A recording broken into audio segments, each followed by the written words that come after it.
Hey everyone, so somehow we're already in July and I have no idea how that happened. I'm still stuck in March, but here we are. So I'm just gonna talk through the books I read in the recent months, talk about my favorites, and some that made me happy and some that made me sad, some disappointments, just a general review of the books I read since the beginning of the year.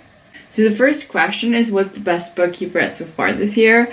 And I feel like I read so many good books this year, like actually solid books. But I'm gonna talk about The Children of Blood and Bone by Tomi Adeyemi. This is a Polish edition, but the cover is kind of the same, so just ignore that. I read this book recently, very recently, and it was just so amazing and instantly became one of my favorites. It's based on African mythology, West African mythology, and it just opened my eyes to this whole new world of mythology that I never explored. This is a high fantasy set in the land of Orisha, where magic used to thrive. There were these 10 clans, and each one ruled a different type of magic, and everything was cool. Under the rule of the new king, who has killed a lot of people possessing magical powers, magic has left the country, basically. And now the people who used to be strong and powerful and have tons of magical powers are now an oppressed community that is fought with and tortured, and horrible stuff is happening. One of the main characters is Zélie, and her mother used to have powers related to death. But because of the new king and his order to wipe out all magic of the kingdom, her mother was brutally killed. In a series of unlikely events, she meets another character, Amari, and together with her, they try to bring magic back to the kingdom of Orisha. The character development was amazing, and so was the world, and everything. I just fell in love with the writing style and with the world, and I highly recommend it to anyone who is interested in different mythologies, but also in different social problems, and into like books that talk a lot about power and overruling kings and saving the world. Yeah.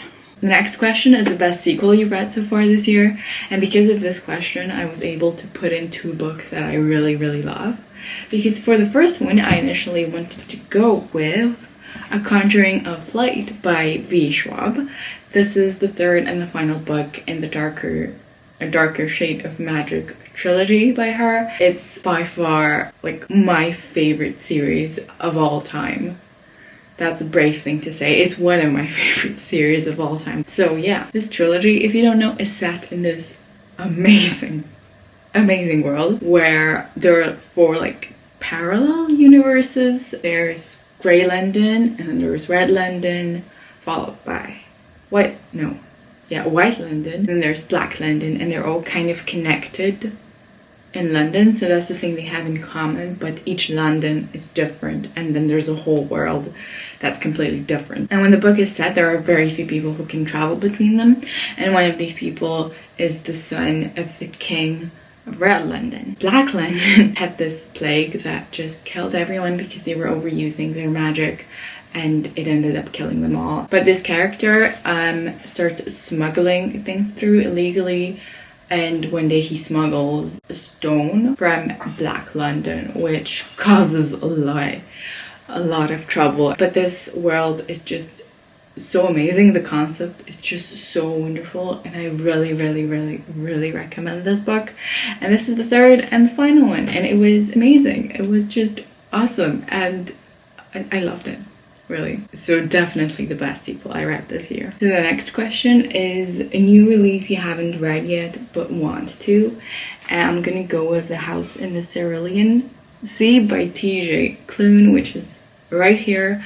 I have not heard about this book till a certain point where everyone started talking about how amazing it is, and I have no idea what this book is about. This is just a middle grade fantasy story, I think. Yeah, I just saw it and I saw all the reviews, and there was just this vibe around it that really makes me want to read it and makes me feel like it's gonna be just a really heartwarming and great read. So I'm really excited for it. Question number 4 is the most anticipated release for the second half of the year. A no-brainer at all. The Invisible Life of Addie LaRue by V. Schwab. I've been waiting for this book ever since I heard about it, ever since it was like revealed that it's gonna be out, and it sounds like one of the most amazing ideas I've ever heard about, and I've had nothing but amazing reviews about it. So this book follows a character who made a bargain in France a few centuries ago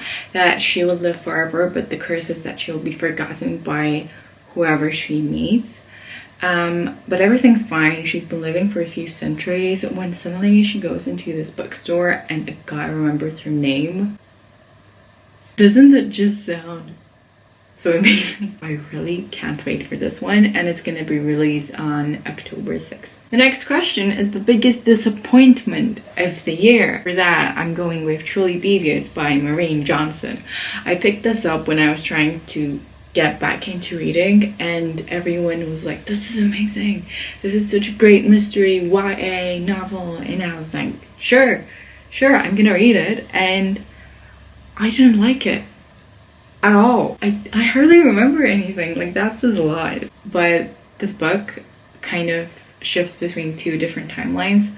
So we're in America, and there's this school for especially talented kids, and there was a murder committed there a few decades before the present, and it hasn't been solved. And there's this character we're following through the majority of this book. She's really into crimes and mysteries, and she's really good at solving them, and she really wants to find out who was the murderer and how it was done, and like what's the secret behind it. Does it sound great?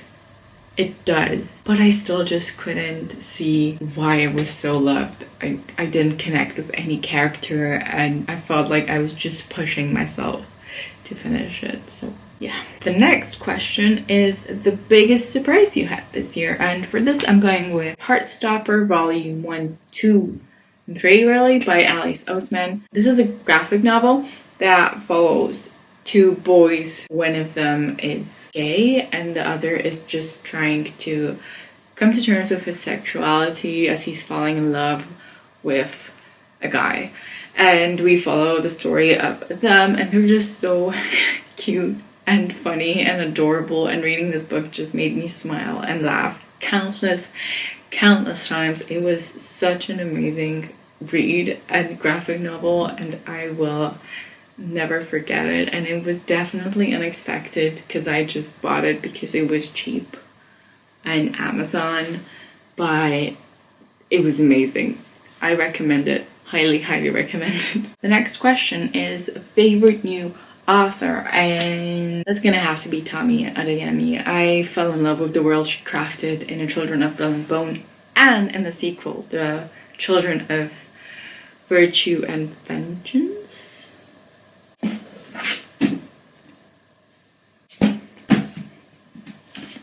I can't get over this book series. The world she crafted, the way she wrote about it. I mean, her writing style, that's such a weird way to say it. But the characters and the plot, everything, I just fell in love with it. And I can't wait for book 3.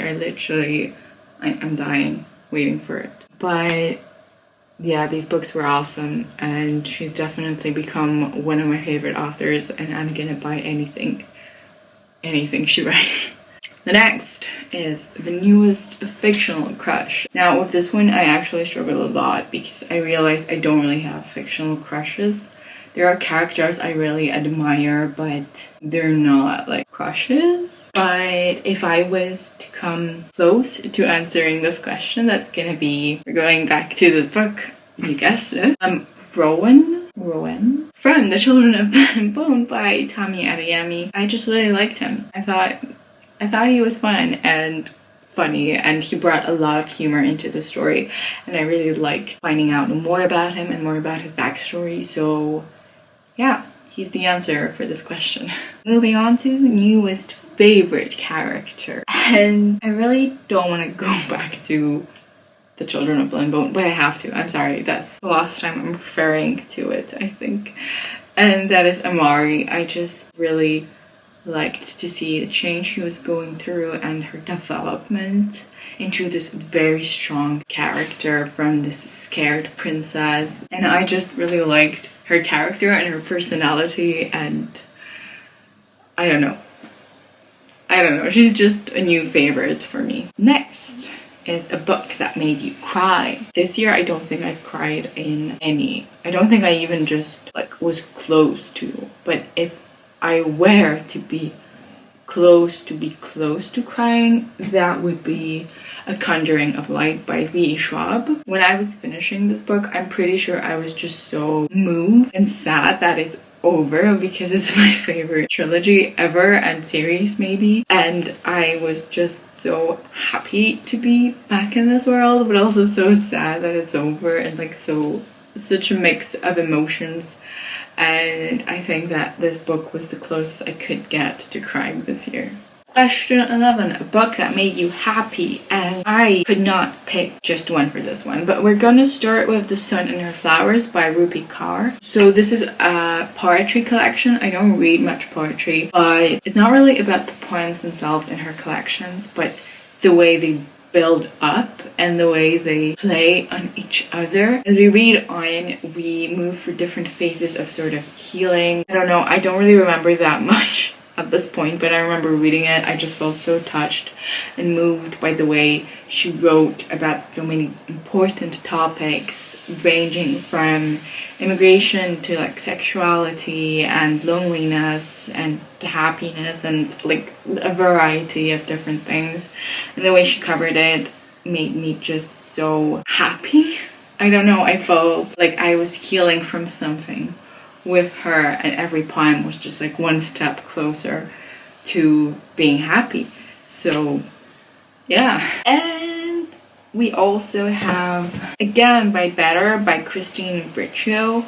This book is a contemporary novel that follows a character who's trying to redo college, as in she chose a course she doesn't like, she didn't really have friends, and then she goes to the UK for a writing program that her parents don't know about. They think it's a medicine related thing, and she tries to have a better college experience and go out more and make more friends. And I laughed countless times, and also it takes an unexpected turn that I don't want to talk about because I didn't know about it going in, and it was really cool to read about. It's a bit of science fiction-y, but yeah, it was really, really great, and it really made me happy. Moving on into the favorite book to movie adaptation. I have no good answer for this because I don't think I watched a movie that was based on a book that I already read. But for this, I'm gonna go with Howl's Moving Castle. It's a Studio Ghibli movie that I watched and I really, really thoroughly enjoyed. I've not read the book, but I've heard great things about it, and I really loved the movie, so I'm gonna make this count. It was a super fun movie, and I have no better answer. Then we're going into the most beautiful book you bought this year. But for this question, I have a dilemma. Let me tell you. I have two candidates in here. One is The Kingdom of Back by Mary Lou. One is Shadow and Bone by Leigh Bardugo. I feel like I like this cover more. I talked about this book a lot and I started reading it, but I didn't really like it. But I'm gonna talk about it. Anyways, we follow the sister of Mozart, who is a prodigy. She is a great composer and she wants to be a great composer, but her dad doesn't really allow her to, nor the social prejudices towards women at this time. One day a guy from a magical land comes and he says he can make her wish come true to be herself and be a composer, but she has to pay a price that I don't know what it is because I haven't gotten to it yet. I'm sorry.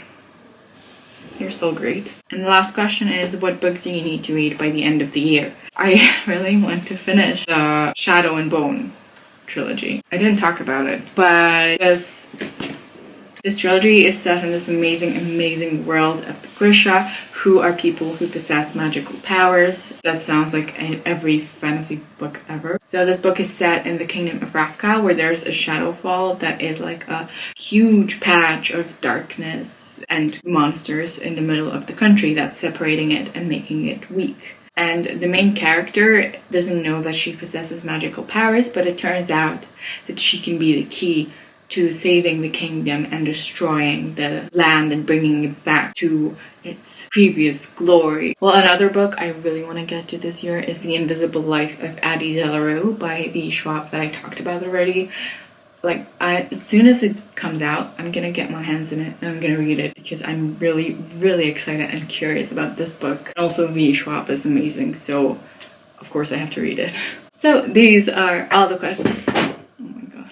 So these are all the questions and all the answers I have for this tag.